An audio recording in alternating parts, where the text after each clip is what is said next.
اليابانيين باتخاذ الإجراءات التالية: سبسكرايب، لايك، كومنت، فيفورت، ولا تنسى تشيك على باقي الفيديوهات.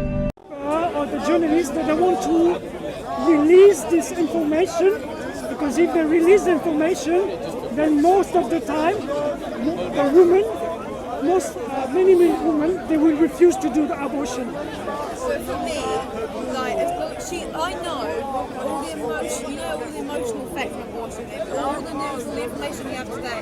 I know it's not going to be a happy-go-lucky, easy experience.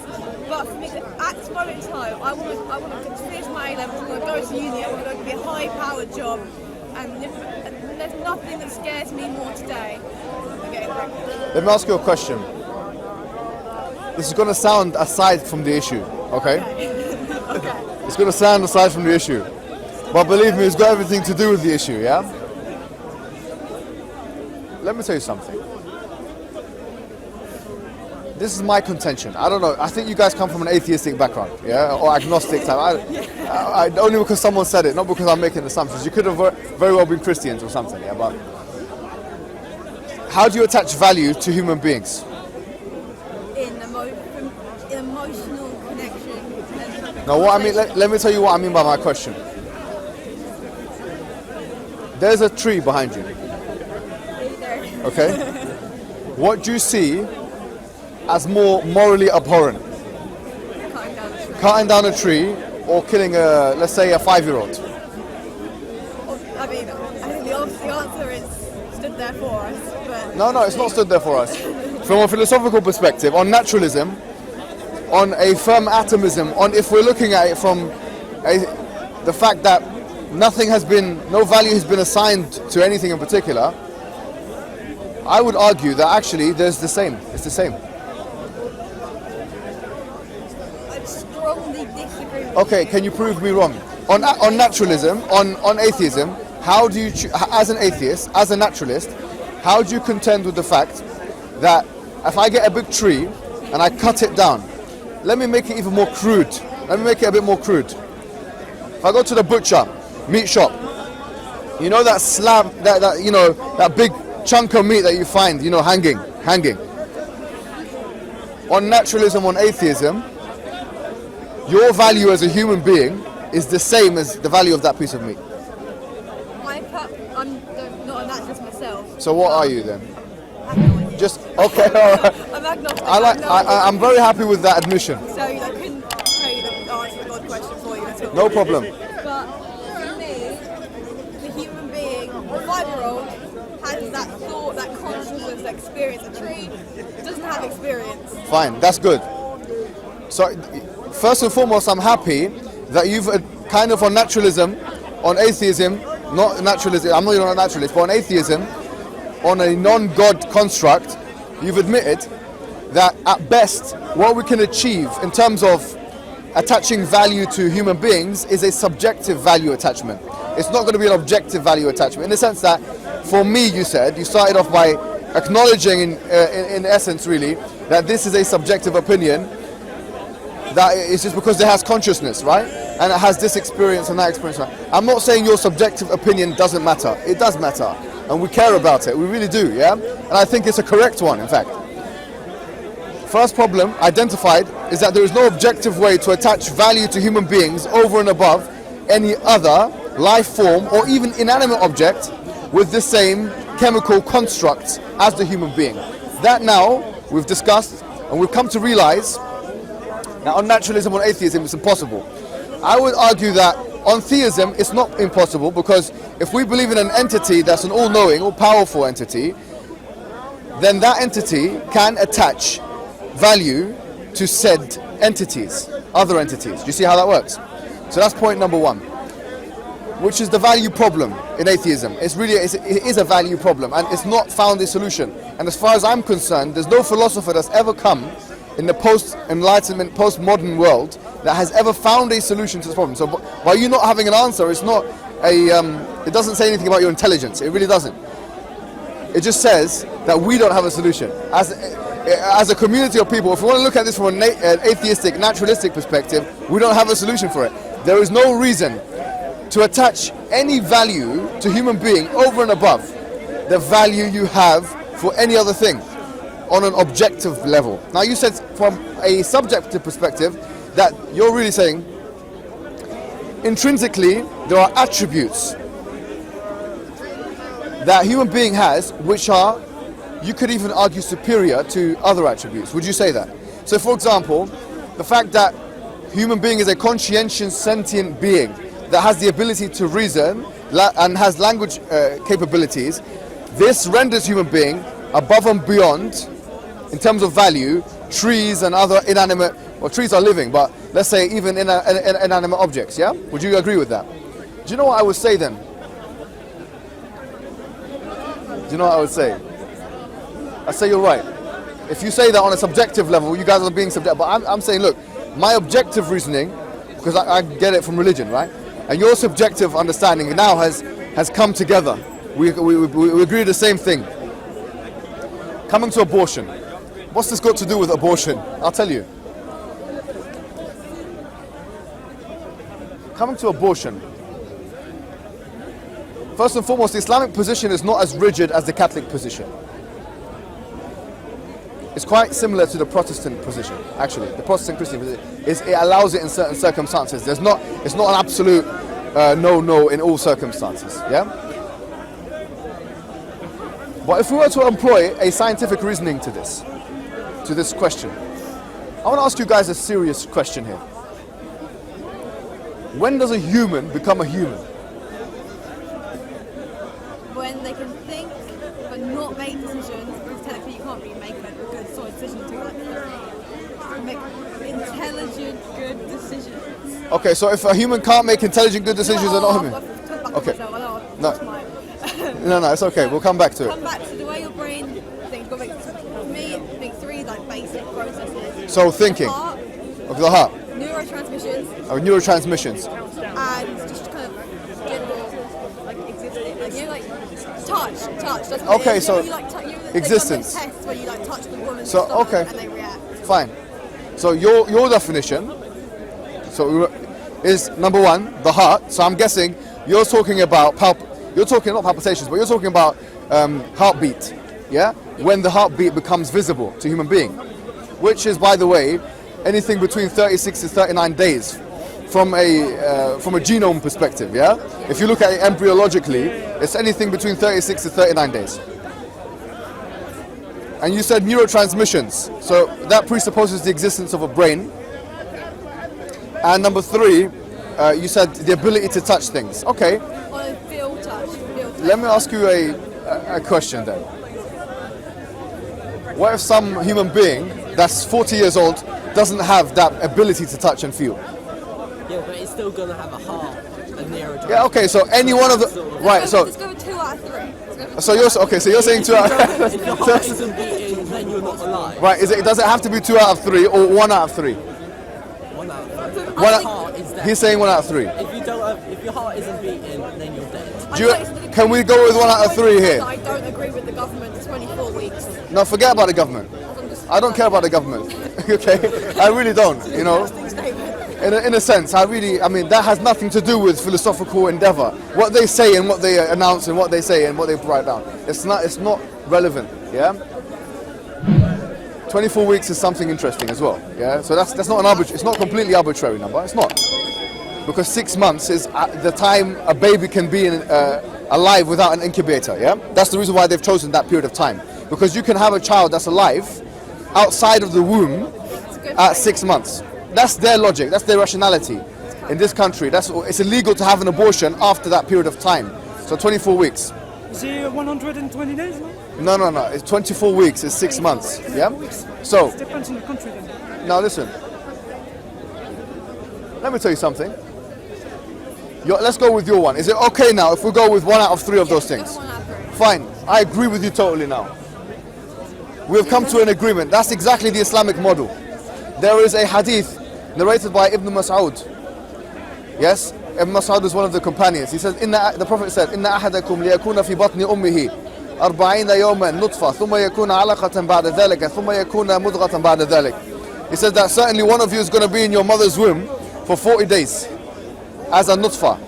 A nutfa is basically the stage it's a particular genome stage, embryological stage, whereby the baby has not been formed into a kind of a clinging type reality. It doesn't cling yet. It doesn't cling yet. ثم يكون علقة بعد ذلك ثم يكون مضغة بعد ذلك. Nutfa really is a sperm drop, so it hasn't formed yet. It hasn't taken its form. 40 days. Some scholars of Islam have said that 40 days you cannot have an abortion before 40 days. Some scholars have said 120 days. This is school. Yeah, I don't know. Yes, this is probably So that. maybe in RE you took 120, but there are two schools of thought in Islam. Both in. I think Imam Malik and the Maliki school of thought is 40 days because of what does thumma mean here? This is a long discussion in Arabic. Point being, this correlates with the 40-day period of when the human becomes a human, according to your definition, because it has the heartbeat So now. we wouldn't disagree. Huh? So we don't disagree. We don't The disagree. long end- We don't disagree. In certain circumstances, we will say here, abortion is not allowed after 40 days. Or you could say, in some schools of thought, 120 days. It's not allowed unless some scholars of Islam say the woman is in danger. Her life is in danger. Or her, like, it's a serious health risk. Or some scholars of Islam say if there's some kind of really like impending circumstance or extraneous variable that cannot be controlled. So really, this is an example of where Islam correlates quite strongly with what we know of 21st century phenomena. From that perspective, the model that we put forward is that we say generally abortion is not a good thing. We don't want abortion to happen, but sometimes it has to happen, and if it does have to happen, there are guidelines that have to be followed. That's the Islamic position. Does that make sense? I agree with you in many, many respects. And by the way, you are a wonderful speaker. I wish I could speak like that. Thank you. It's fabulous. But I think it's like, for me, it's all that choice element of that carrying a baby for 9 months can be a traumatizing, extremely difficult experience. And sometimes I think it should be an extreme circumstance, but instead just personal choice. Do you agree that I'm guessing from the undertone of what you're saying, or kind of from the subtextual, I'm getting here a subtext, and the subtext behind the pretext of what you're actually saying suggests to me that you're a feminist, right? Okay, good. Very strongly. Okay, very strongly, which is another discussion I can have with you, no problem. But before we have that discussion, feminism presupposes an equality between men and women in social, political and economic realms. Would you agree that human beings should not take the lives of other human beings? I already know what you're going to say. It depends on when you decide that something is a human being. Yeah, so you've agreed that the way you've described human being. يا إخوة اسكتوا اخفضوا أصواتكم اخفضوا أصواتكم. Sorry about that. Sorry about that. I was just trying to tell them to be quiet. Now, but you see, this is the thing. Whether it's a man or a woman, even on feminism, the same logic would have to apply. Let's assume that you can take a baby out of an incubator. They found new technologies. It's not an incubator anymore, they found something else. Now you can have a child that can live at 3 months outside of the mother's womb. Then reduce the law. Pardon? Then reduce the law. Reduce the law. I genuinely agree with you. The second they get that technology, it should go No, down. but- right now, But it's the woman's choice until the baby. No, can but live hold by on. itself. the thing is, that doesn't go along with what you said before. Because what you said is what makes a human, not the fact that he can live or she can live outside of the womb of the mother. But if he or she has neurological pathways, or if it has a heartbeat, or if it can touch and feel. Now, the fact that it's interdependent upon the mother, the host, to take its nutrients through the umbilical cord or whatever it may be, that doesn't take away from the fact that it's still it's a human, living human. Do you get what I mean? For example, if someone was hospitalized and they couldn't make do without being dependent on a life support machine. A life support machine. They cannot be detached from it. Now, that is an artificial reality which they are dependent upon. Whereas in the case of the child, the baby, the genome in the mother's womb, it's a living reality which is dependent on. The only thing here that's different is the artificial nature of that thing which that person is dependent on. So a 60-year-old person who's in a vegetated state and is dependent upon a life support machine, that person is in exactly the same situation as a baby, 3 months, depending upon the mother for its nourishment. The only difference is the nature of that which is dependent upon. But that shouldn't matter. That shouldn't matter whatsoever, because who cares? If it's a living thing that you're dependent upon, or if it's a non-living thing that you're dependent upon. It doesn't have any epistemic weight that you have on one hand something which is living, that you're dependent upon to live, and on the other hand you have something which is not living. Do you get it? I do get it. It's So very clever, I do get it. Yeah, so from that angle we say that the law should be reduced from 6 months to 40 days, or even at maximum 3 months, from 6 months to 3 months. Why? Because, well, it makes sense from that perspective we just talked about. Even from a scientific perspective, it makes sense. We're not even talking about ensoulment or viability from a spiritual perspective, which is where obviously Catholics get their kind of beef with this, because they believe that conception occurs. Are you Catholic yourself? No, sorry. So, you believe that, they believe that, what do you call it? Yeah, they believe that upon conception, that's when viability happens.